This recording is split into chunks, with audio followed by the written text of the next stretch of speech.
Faselis Antik Kenti'ni gezmeye devam ediyoruz. Faselis'e gelenler genelde ana cadde üzerinden yürüyerek Güney Limanı'na ulaşır. Denizden yeterince faydalandıktan sonra yine ana cadde üzerinde bulunan bazı yapıları, özellikle de küçük antik tiyatroyu gezerek şehirden ayrılırlar.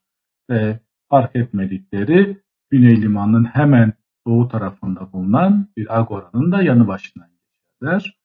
Hadrian Kapısı'nın yanı başından başlayan bu agora oldukça büyüktür ve şehrin 3 farklı agorasından birisi olarak dikkat çeker. Kapısı üzerine yer alan inşa yazısına göre milattan sonra 1. yüzyıla tarihlendiriliyor ve Faselis'in tarihlendirilen en erken agorası burasıdır.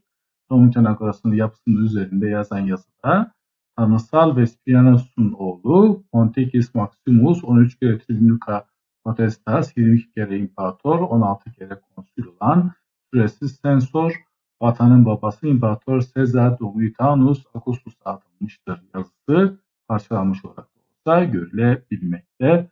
Bu agoradan geriye kalanların çoğu şu anda orman içinde. Önemli kazılar burada yapılmamış. Yapılacak kazılardan sonra daha çok veriye ulaşılabilir.